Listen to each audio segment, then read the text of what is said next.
Anthony Morel.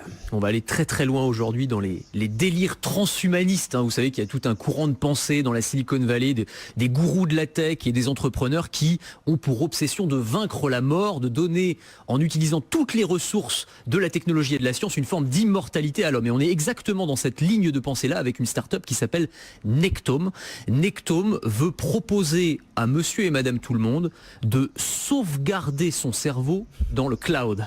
Ils imaginent que dans quelques décennies, avec les avancées de l'informatique et de la science, eh bien, il sera possible de transférer, comme aujourd'hui, on met des photos ou des vidéos dans le cloud, eh bien, de transférer le contenu d'un cerveau humain, c'est-à-dire vos mémoires, vos émotions, le souvenir de votre livre préféré ou d'un Noël qui vous a particulièrement marqué. Tout ça, eh bien, il sera possible de le mettre, de l'inscrire sur un support numérique. Évidemment, on n'en est pas du tout là. Et aujourd'hui, c'est en l'état de l'art complètement impossible. Certains disent ça ne sera jamais possible de toute façon. Mais en tout cas, c'est leur ambition. Et en attendant cela, ce qu'ils proposent, et ça, ce qui fonctionne, a priori, ils l'ont testé sur des animaux, ils ont mis au point un dispositif pour conserver votre cerveau parfaitement en attendant qu'on puisse le transférer sur un support numérique. C'est un dispositif, on pourrait dire, d'embaumement high-tech. Ils ont mis ça au point. Alors c'est une substance chimique qu'on injecterait qui serait capable de préserver le cerveau dans un état absolument parfait, la moindre synapse.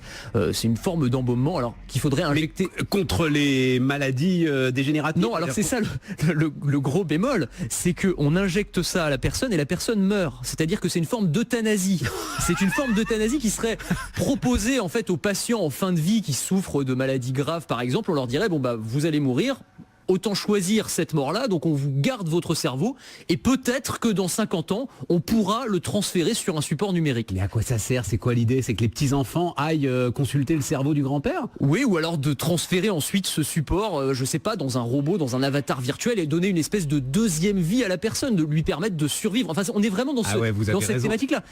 Les gars sont fêlés. Mais bien sûr, enfin, je veux dire, après, je veux pas porter de jugement de valeur, mais on a cette ligne de pensée qui existe aujourd'hui dans la Silicon Valley, qui est portée par des gens. Enfin, je veux dire, cette start-up, c'est pas des fous furieux non plus. C'est-à-dire, c'est des gens, c'est des chercheurs et des ingénieurs du MIT, il y a des neuroscientifiques reconnus à l'intérieur de l'équipe. Ils sont